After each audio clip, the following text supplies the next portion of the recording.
That's what he's saying. Sorry.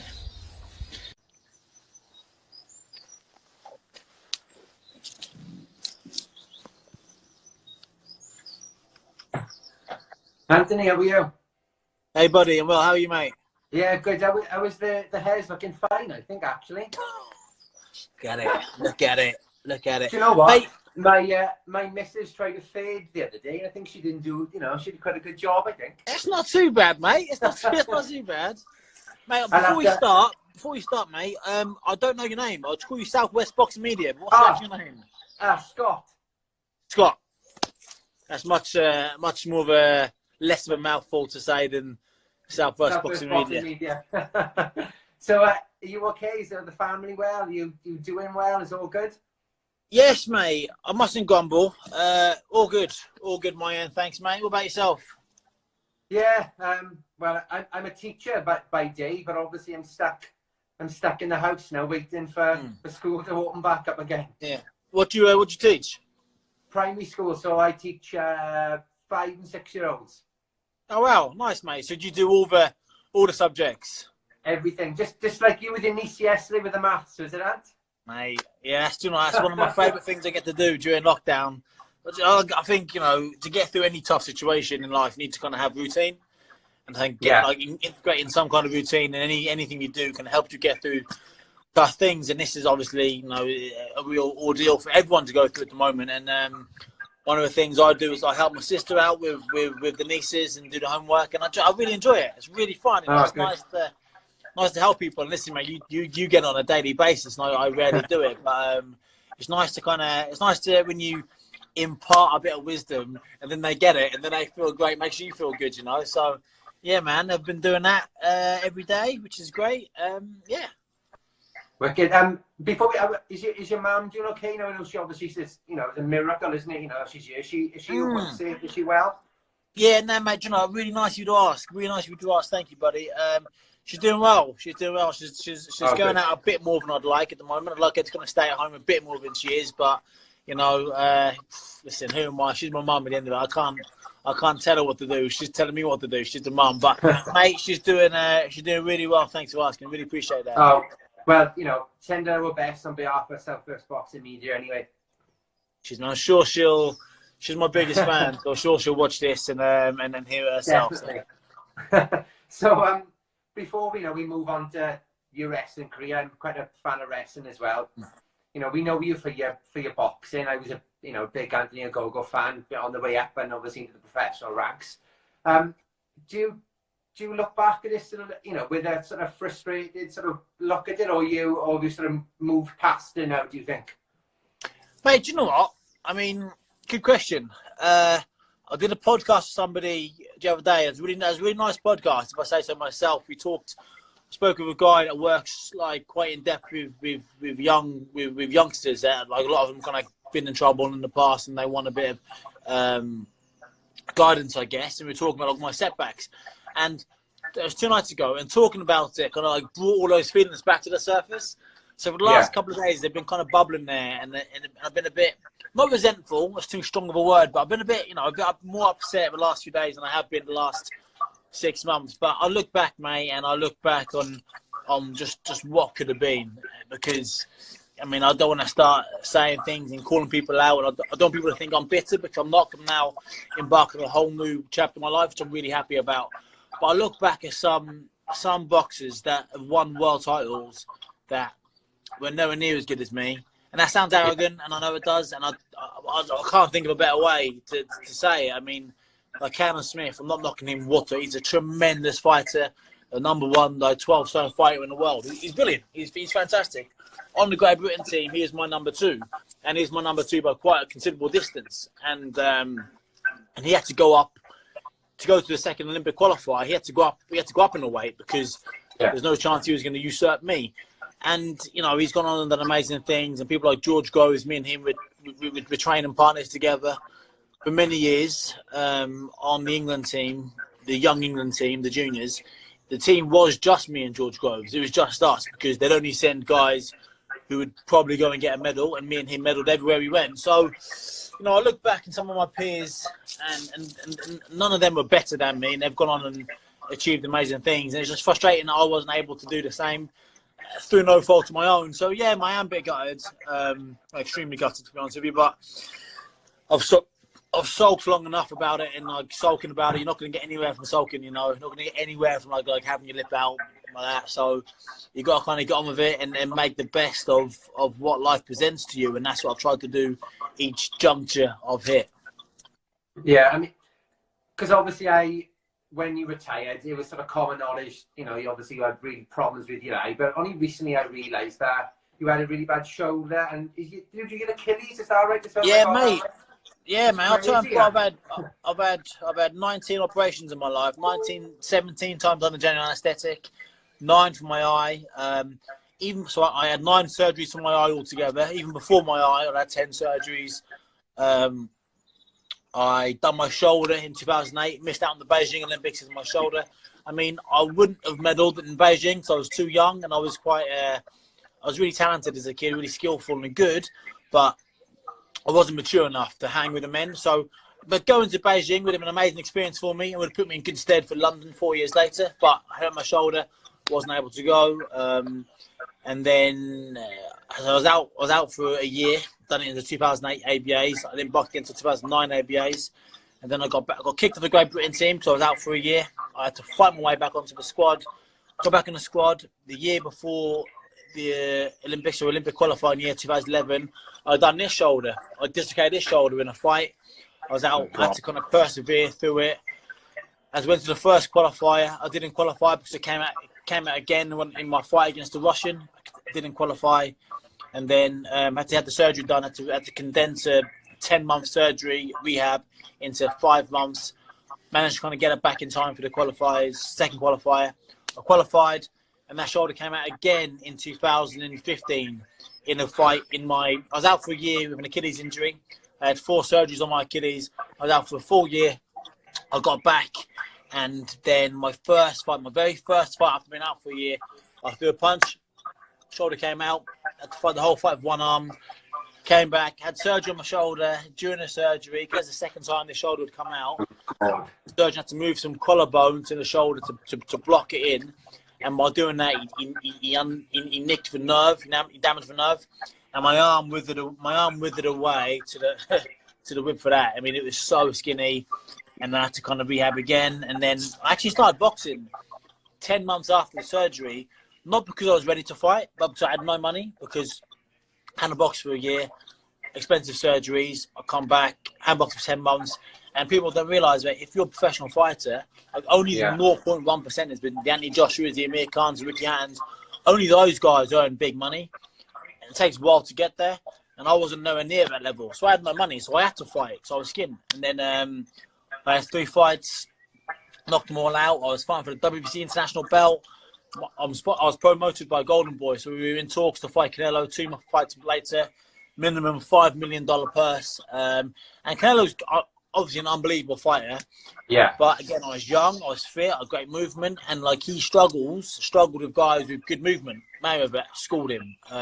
It was 2 years after Mayweather schooled him, I was due to fight him. I could have fought him, and I'm much bigger than Mayweather. I'm stronger than Mayweather. Obviously, I'm not Mayweather, but I've got things that he hasn't got because I'm a lot bigger than him. Was that a middleweight?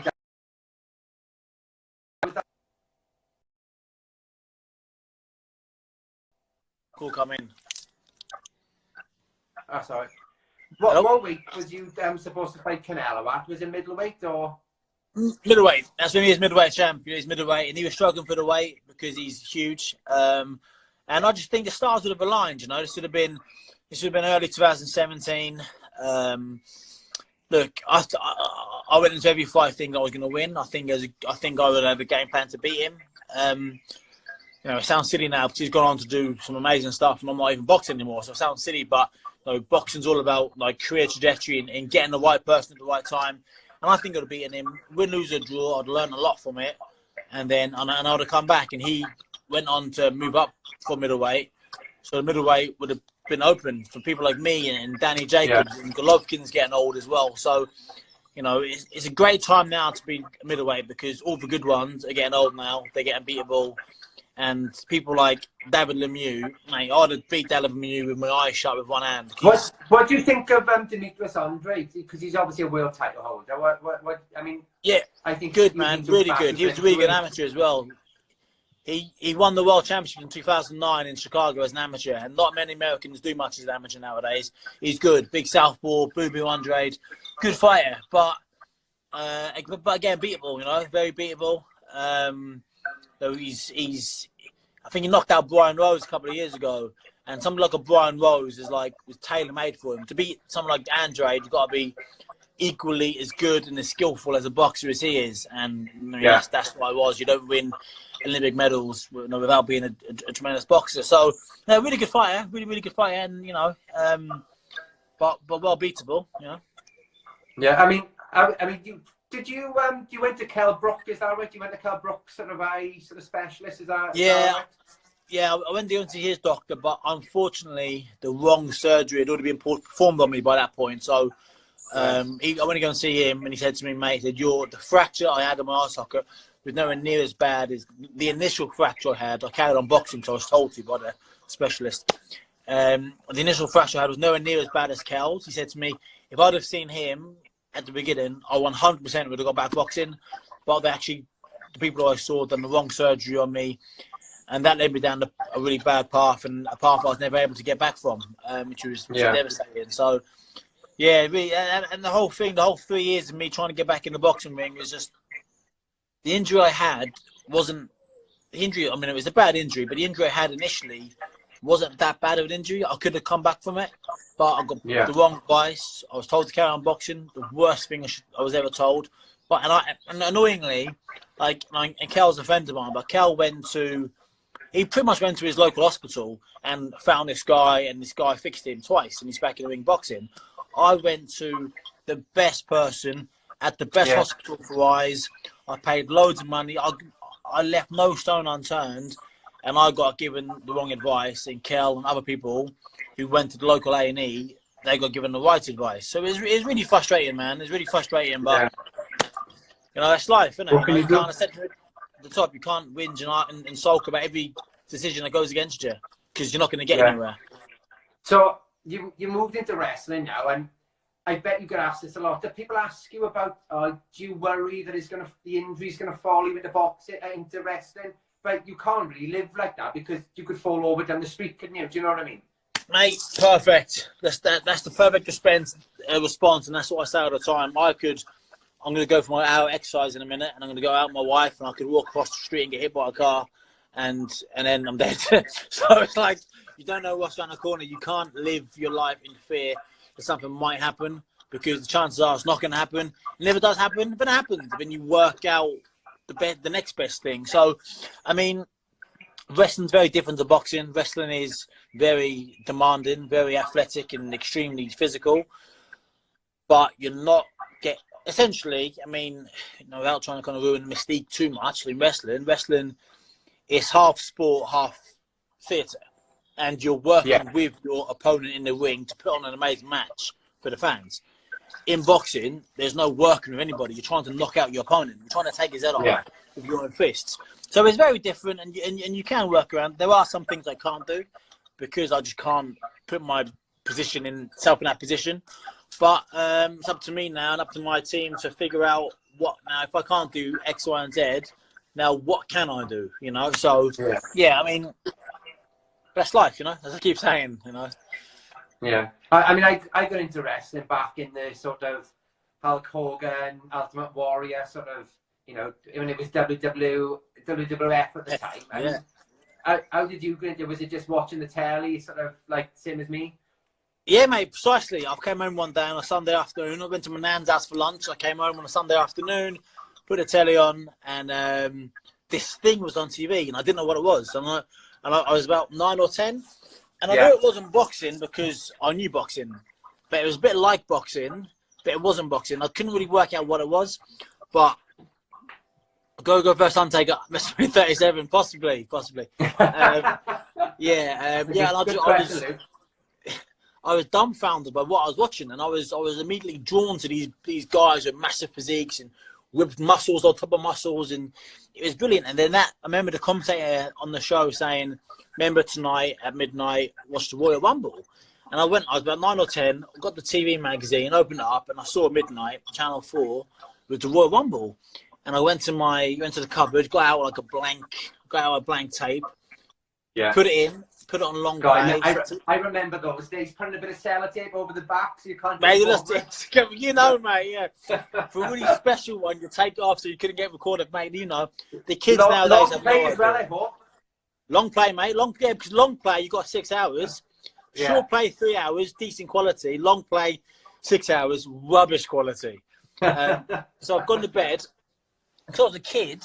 I went to bed at about 8, right? 8 p.m. Stuck it in. Let's record. I woke up, stuck it in.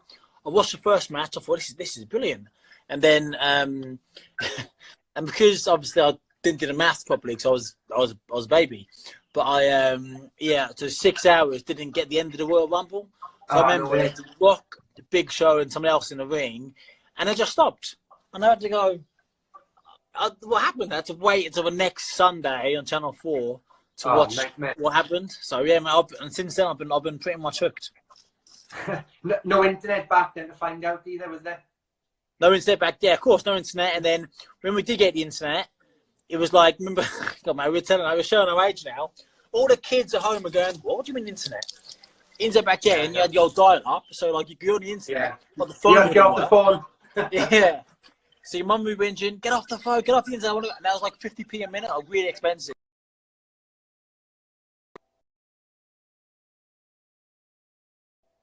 I've another phone call coming. I'm really popular today, sorry.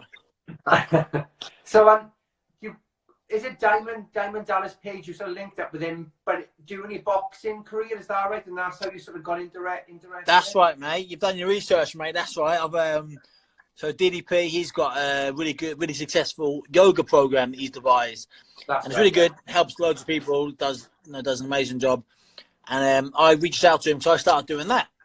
Because again, even without the eyes, I'd had shoulder injuries and Achilles injuries, and I wanted to kind of look after myself better and start doing like some type of yoga. And then got really friendly with him, and he's been the link to. He's opened the doors for me in the wrestling world, you know. But and he was quite old getting into it as well, wasn't he? Was he like 35, 36 when he got into wrestling? That's right. Yeah. Again, he was older than most people get into wrestling when they're teenagers or early 20s. He was 35, so not too dissimilar to me really. He'd had a career doing something totally different before. I've had a career doing something different in boxing, although it's a bit not too dissimilar. There are some parallels. And he's great. He's a great mentor to have because he's been there. He started a bit later. He got to the top and got the 3-time WCW champion, and he's now got a really successful yoga program because of his efforts and his achievements in wrestling. So he's a real. You can't. Someone like him, you have to be inspired by his story because he's lived everything. But like he was the link, he was the man opening the doors for me in the world of wrestling. But if I'm being honest, when my boxing career ended, I knew that this was the next thing for me. So it might have taken me a little bit longer, or would have taken me longer to kind of get myself in certain positions. But this was 100% the thing I would have done next to my career because I love it. I'm very passionate about it. I love it. And did you have to have a trial, Anthony, to get into wrestling? Did you have to go down that route or have like sort of a trial with sort of different companies? Yeah, kind of. I kind of did pretty much. I did an interview with BBC saying. They said to me, like, what's next? And I kind of half joked, but half being serious, saying, I said, I don't know. This is when I retired from boxing. I said, I don't know. I've always liked wrestling. I might become a wrestler. Like half joking, but like seeing if I put it out there, what would happen? And then WWE approached me and asked me they flew me out for a tryout. And then a brand new company, AEW, who I'm signed with, and they were then starting. And Dallas DDP is friends with Cody Rhodes, who's pretty much one of the top guys there. And then he put me in touch. I flew to the US to see Cody, and yeah, I had a choice: WWE, like the road which is more frequently travelled, or do I do the road which is less travelled or never been travelled before, and do AEW, and AEW just suited me better. I mean, it's going to fit my lifestyle better, and yeah, I mean, it's an amazing company, and they're doing some fantastic stuff, and it's where I see me kind of having the most fun at this stage of my life, and that's what, after years of boxing and injuries and real like shit situations, the next thing I want to do in my life is just have some fun, and I think this will provide that for me. So, in wrestling, what have you found? What's been the hardest bit so far? Because people don't realise you've got the basic skill of wrestling, you've got the being able to trash talk, you've got the persona. What are you struggling with most? Or which one are you finding hardest? Would you say? Oh man, good question. Real good question.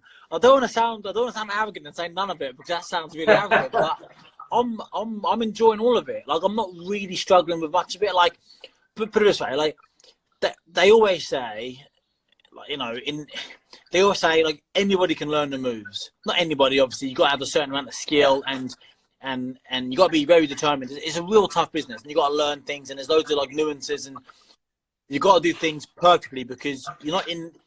When the person you're in the ring with, your opponent, your only job really is to protect them and keep them safe, and vice versa. And then on top of that, you make it look good. You have and you make it look really real. And a lot of it is real. Like, you can't fake some stuff. It hurts. It really hurts. You know, getting slammed in the ring, getting chopped, getting helped, getting forearmed in the face. It hurts. Like, there's no two ways about it. Jumping off the top rope and landing, that can't be fake either. Mate, and when you're 16 stone, like I am, and some of those boys are big boys and girls, when you're landing on, again, and when you're lying there thinking, oh my God, he's now come off the top rope. That's a horrible feeling to be in, because one, let's say you land, 3 inches to the left, and your elbow smashes somebody in the face. That's a broken jaw. That's a broken eye socket. That's a fractured skull, maybe. So, but going back to what I found challenging, like they always say, the moves, I mean, eventually you'll get the moves. They'll take a lot of practice, but you'll get the moves. What people struggle with is the persona, is the character, because most of the time people like wrestlers because obviously they're good in the ring. You got to be good in the ring, but they like the character, the backstory, the whole thing. The Rock was one of my favorites. The Undertaker is my favorite. I love the Undertaker. He's got all cool moves, but what I like most about the Undertaker is I'm so invested in his character. I'm like, wow, he's so the hardest thing they say is kind of developing a character, but that's quite easy for me because I'm just kind of being me. Like, I'm not going to go in there and be fake or talk in a different way. I'm just going to be me. I'm going to be intense, because I always was intense when I was boxing. I'm going to give it my all. I've already got an amazing backstory because of the life I've travelled already. So yeah, I'm finding that quite easy, really. So I'm just. So you going to be a good guy, or are you going to be a heel? Oh, mate, that's the question. That's the question. I'm not too sure yet.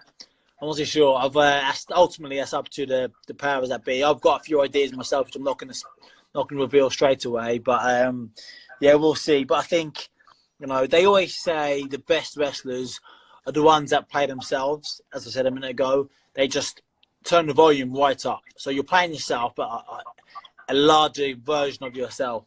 I can be a nice bloke. I can be very respectful, and so I could be a good guy, but I can also be a white arsehole as well when I want. So if I'm a bad guy, I will be a bad guy. So we'll see, mate. We'll see. But ultimately, I'm ready to do whatever they ask of me. What's been the hardest move you've tried so far, and were you successful? Again, I don't want to sound like, listen, there's loads of things that I've never even done before. I'm not making out like I'm the second coming of Bret Hart, because I'm really not, because I've just learnt it. But I find it all quite easy. Like, I did a frog splash like on my first day, which, like, even getting to the top is quite a scary job, and put your foot in the right position. Then you got to get there. Then you got to stand with no balance, and you just got to do it. Like, I was able to do that pretty much on my first day. And then like a moonsault from the top rope. Again, you go to the top, you got to turn around, you got to like, do a backflip and land flat. It's like, I was able to do that. I did it. I've been training at a place before isolation, before into the US. I've been training at a place in East London, and they have like a top rope Tuesday, and then basically put the crash mats in the ring, go to the top rope and just try some cool stuff. and somebody did a moonsault, and they were so happy. They've been coming for 7 years, and just now the moonsault. And I thought, I could do that. I could do that. My mate went, nah, you can't do that. I went, yeah, I'm going to give it a go. I went, really? Yeah, I fancy it. So I got to the top. They all sitting there going, no, don't kill yourself, don't break your neck. And I did it and landed pretty perfectly. I thought, all right. So I think it's about having like the confidence to do it. And if you hurt yourself, I've hurt myself loads of times in the past, being resilient enough to get up, dust yourself off, and do it again. I think confidence, just like in life, in boxing, in anything you do, plays a massive part in wrestling, in anything you do. Speaking of, by the way, before we move on, Ricky Knight Jr. just joined in. Ricky Knight Jr. is one of the best wrestling talents in the country. He's going to be a massive star one day. So if you're watching this and you want to, Ricky Knight Jr., tune into him, follow him. He's a tremendous athlete. He's 18 years old, maybe 19 just, and he can do everything already. So he'll be a big star one day in the world of wrestling. He already is in the UK, but worldwide. Keep your eyes on Ricky Knight. He's big. He's a good lad. Speaking of moonsaults, really quickly, do you remember the Cody Rhodes when he did an MSG off the top rope in 2013? Yes, mate, ridiculous. He did it recently. He was on top of the cage, and he literally did it on, unbelievable. Yeah, mate, he did it. He did the same thing, did the exact same thing, maybe 3 months ago before isolation. He did it. He's wrestling a guy called Wardlow in AEW. Wrestling a guy called Wardlow it wasn't even on a pay-per-view. It was on a normal. So AEW is on Wednesday nights in the US. They play it on Friday night over here on ITV4. But I think on Monday night they have it on ITV1, the highlights package. And Cody Rhodes did the same thing 2 or 3 months ago. Was on a pay-per-view on a normal Wednesday night Dynamite. Top rope, backflip, ridiculous. I mean, like, you can't look like. I don't care if you like wrestling or not. If you look at that, your jaw's on the floor, marveling at the bravery it takes, the skill it takes, the time it takes. That's world class athleticism. No matter if you think wrestling's real or fake or whatever, that is world class athleticism. Yeah, are you going to move fast in the wrestling world? Because I'm assuming when you're on the way up, you sort of do the small hall shows like you do in boxing. Mm-hmm. Does that you're going to be going quick? And if you are, does that add a bit of pressure there? You're going to be making all your mistakes on a much bigger scale than what you would have. Yeah, mate, 100%. That's exactly what we do. I've joined AEW. Again, before isolation, AEW were performing in front of 5,000 and 10,000 fans every single week. Massive company. I could have joined WWE and been in their developmental system for 2, 3, 4, 5 years until I was like perfectly crisp. But I didn't want to do that. I wanted to dive straight in and crack on. And I will make mistakes. And when I make mistakes on a bigger scale, they'll be seen by a lot of eyeballs. But the kind of person I am, I work very hard at anything I do. So I will get better. And people will hopefully see the journey. Slight tangent. I mean, I'd liken it to Strictly Come Dancing. I did Strictly in 2015, right? And that was fun. It was tough, but it was fun. And on Strictly, they always said, like, the ones that do the best in Strictly aren't the ones that can dance really well at the beginning, because over the course of 8 or 12 weeks, or however long it's on for, I was on the FX. There's no progression, is there? There's no progression, and people like to feel invested in the story. And the viewers at home, if you get like 5, 5, and 4 1 week, and by week 7 you're getting 8, 9, and 9, they feel part of the journey. They feel part in you. So I'd like the same thing to happen to me in wrestling. Like, I'll go there and I will make mistakes because I'm new. I'm brand new at this. However, hopefully as the months and years go on, I'll get much better and people will be able to be part of my journey in wrestling. So fingers crossed, that's what I'd like to happen. But we'll see, because as I said, I'm an athlete, I'm a performer, I'm a wrestler, and I'll be at the behest of the powers that be. Yeah, wicked. So I got, out of these 3 scenarios, Ant, which was the most nerve-wracking? Your pro boxing debut, Strictly Come Dancing first dance, or conducting the marriage ceremony for your sister? Which one was the most nerve-wracking? Mate, do you know what? I think, mate, these are great questions. Most nerve-wracking. Wow. Sounds again, I don't want to sound big-headed because I'm really not. But, have you frozen? You back? You're back. Sorry, I thought you frozen. Yeah, I'm back. Yeah. So I don't want to sound big-headed, so I'm really, really not whatsoever. But I don't really get that nervous, really. Like, my pro debut, the way I look at things, my pro debut, I mean, I'm a boxer. All I'm doing what I train to do every single day. So I'm not being asked to jump out of an airplane, and I'm not being asked to perform heart surgery on somebody. I'm being asked to do what I do day in, day out, and what I'm good at, and I know I'm good at it. So I wasn't nervous, I was excited.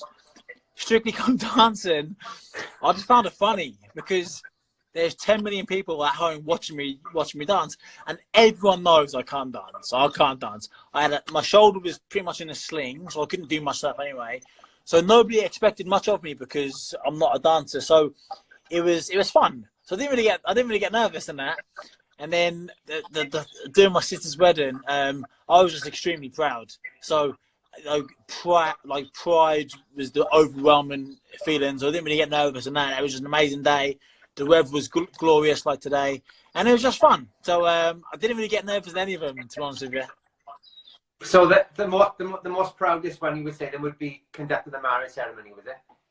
It was just so unique. I mean, I was all by the time of my pro debut, it was my pro debut, but I'd had 300 amateur fights before, so I knew what I had to do. And unless I walk onto a sloppy, unless if I walked onto a massive punch from nowhere, I was always going to win my debut because I was better than my opponent, and I did. Yeah. Although nothing is guaranteed in boxing, but I knew I was going to win, so I was good and I was in great shape. So Strictly was just fun. I wouldn't say it was a proud moment. I wasn't a kid thinking one day I want to do Strictly. It was just something that happened and it was quite funny. But my sister's wedding, I mean, like, who gets to marry their sister, you know? And it was just really not in that way. Who gets to marry their sister? Who gets to officiate their sister? That would be a bit weird. So, but yeah, it was an amazing day. And my family were there, my wife was there. It was a really, really beautiful, happy, sunny day. All my sister's kids were there, all the kids were there. It was just great. So yeah, that was a really proud moment for me and for everyone, you know, in attendance. Oh, wicked. So we've got a couple of fan questions to go before we finish, and a bit of a game I like to play at the end. So the first fan question is, what is the goal? What is the goal in wrestling for Anthony Ogogo? What's the main goal? Question. So my goal is to basically get what I didn't get in boxing. Have my moment. And when I say my moment, I mean I always thought my moment would become winning an Olympic gold medal in London, and I wasn't to be because of certain things and injuries, my mum not being very well, as we alluded to earlier. And then my moment was to become world champ as a pro, and again, for things out of my control, my injuries in my eye, that was taken from me. So my moment is to have my moment and hopefully have a plethora of them in professional wrestling, sell out arenas around the world, become a big star, and have some fun and win world title belts and basically do what I was unable to do as a boxer. So that's what I want to do. Be the main guy in AEW, sell out arenas around the world, and have loads of fun, and keep inspiring people that have suffered knockbacks in life, like I have. Yeah. Awesome. What food or drink did you miss the most during a training camp? Cheesecake. Do you know what? Cheesecake. I missed every single day in cheesecake. But what I miss most, like small things. It's funny, I miss small things when I was in camp. I always miss going to the pub with my friends on a Sunday afternoon, watching Super Sunday. Like, not even having a beer, having a shandy with the lads, watching football, just being a lad, you know. But I was always out training, or Sundays was normally my rest day. So I was at home resting or going for a walk. I didn't want to be out in the pub where lads were, you know, and to tempt me. So I missed that. Sunday afternoon beer with the lads watching Super Sunday. Oh, wicked. What have you learned about yourself during this lockdown period, if anything? I've learned that I sleep really well when I'm not worrying about life. Like, we know we're here for a period of time, and I've just relaxed, and I've actually really enjoyed it. Like, me and my wife, we're both really busy. We don't see each other that much because we're both really busy. She's also a teacher at secondary school, so I get it, mate. She works her ass off, and and I'm always away. When I was boxing or wrestling, I'm always busy. So it's been nice to spend time with each other and just relax and watch Peaky Blinders on the telly and have 8 hours sleep a night, which I've never had 8 hours sleep a night ever. So when I was boxing, I was always eager to wake up and train and get good. I've always got loads of things in my mind that kind of like just stressing me out. So it's been nice to chill out and relax, and my sleep's got better. And when you're sleeping well, you feel good. So yeah, sleep's been a big thing for me this lockdown. Oh, wicked. So before we go, I've got a 50-50 game. So I'm going to give you 2 options, and you've got to pick your favourite. Is that cool? Perfect. There's nothing dodgy. I'm not going to stitch you up, Anthony, honestly. Okay. So cat or dog? Dog. Night owl or early bird? Early bird. Box set or film? Oh, that's a good one. Oh, that's a really good one. I'm still going to go film, but that's a toss-up. Yeah. Have you been watching Netflix as much as I have recently? I'm trying not to. I'm trying to learn to play the keyboard. Much to my wife's dismay, pressing the wrong keys all the time. I'm trying to learn because I wanted to learn for a long time. If I don't learn now, I'm never going to do it during this period. And like TV's great. TV's brilliant. I watch TV quite a bit, and I love movies. But I want to learn something. I want to keep working my brain, because if I wasn't in lockdown, I'd be in the wrestling school, like learning stuff and like exercising my brain.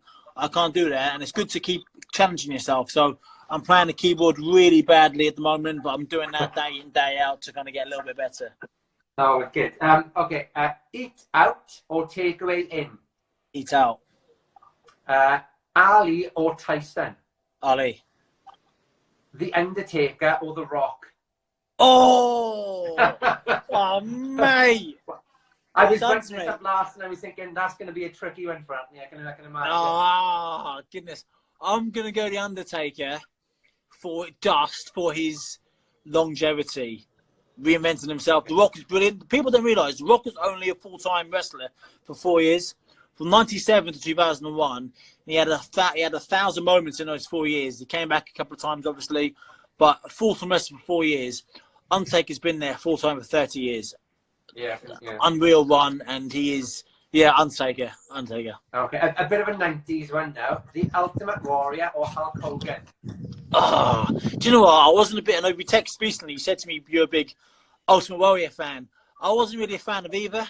I mean, I was always, I liked Shawn Michaels and Bret Hart, and neither really. I'll give or take, I could take either, really.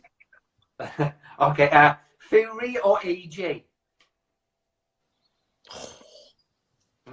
trying to get me in trouble here. I know, sorry, mate. I forgot. No, I'm not boxing anymore. I can care less. I've trained with both lads. Trained with Fury on the Young England team from 16 to 19. I didn't know that. Yeah, trained. I was with Tyson in the Young England team for years, and then I was on a GB squad with Joshua. I was in London 2012 Olympics, and then we had the same coach as the pro when we turned pro, both trained by Robert McCracken. And I've seen Joshua more, and I've seen how good he is. I haven't seen Tyson probably for a long time. Tyson's got more strings to his bow. Joshua's faster and hits harder. Gun to head, it's a tough one. I find Tyson more of a character. 50-50 now, and then is it? 50-50, yeah. Okay. Listening to a motivational speech or giving a motivational speech? Oh, mate, these questions. Man, I'm glad I did this today. Wow. Given one for the same reason. We started this talk at the top, talking about your job and teaching kids, and I do homework with my niece every day, and it's great. And I love it when I teach her something and her face lights up and she feels happy. So I get the same feeling when I do motivational speaking. Like, I'm talking about my career and my life, and I know some of the setbacks I've challenged, so setbacks I've faced and I've overcome. People will get really inspired by that, because I can see him. I can see him thinking, but if he can do that, if he can go to Olympic Games with his mum in hospital, shoulder dislocated, a broken rib, damaged Achilles, and still win a medal, I can definitely ask my boss for a pay rise. you know. And I like that feeling I get when I see someone when they get it, you know, when they really get it. So yeah, given one. Although I do like listening to motivational speeches, and they do kind of pump me up. Okay, last one, and I think this is a bit of an easier one. Anthony the boxer or Anthony the wrestler? Oh, I need some more. What is it? Like, what do you mean? Like, do I like the person more? Would you want to be remembered for being a boxer, or would you want to be remembered for being a wrestler? Oh, mate. Sorry. Nah, these are great questions. These are great questions. I'm stumped. I'm barely ever speechless. Thing is, I was a boxer for 18 years. I did some amazing stuff, but I never had that moment. I never had that moment that because things are taken away from me, that, you know, and other stuff. And there was a lot of my career ended in a lot of cloudiness and a lot of sadness because of the injuries and stuff. My boxing career, but because of my boxing career, I'm now here as a wrestler. Because like, don't get me wrong, like AEW, WWE, they don't want to sign 31-year-olds with no experience because why would you? I am where I am now because of my efforts as a professional boxer. So I'm very proud of that. I want to be remembered for being an athlete, you know, an athlete and a showman and a performer. I gave my all in the boxing ring. I didn't hit the heights I wanted to because of other things. Hopefully, I'll hit those heights in wrestling. So it's a tough one. I mean, I've been wrestling for 5 years. I've been wrestling for 5 minutes and a boxer for 18 years. So it's hard to say. It's hard to not say boxing. But I want to have some more memorable moments in wrestling because I don't feel like I had many memorable ones in boxing, you know. Yeah. Wicked. Well, on behalf of Southwest Boxing Media, thanks for giving us your time today. It's been great, and wish you and your family and your mum and everybody all the best and all the help for the future, mate. Thank you very much. Cheers, mate. Before I go, just want to say, mate, really appreciate the time, and mate, great questions. Really, honestly, I do quite a lot of these things, and I rarely do I get stuck for an answer, and that just shows that was a really good question. So, well done, mate. Really well done. I wish you all the best in your journalistic career as well, and well done with the day job. Hope it all goes well for you, buddy. Okay, thank you, Anthony. Speak to you soon, mate. Take care, dude. Cheers, mate. Bye-bye.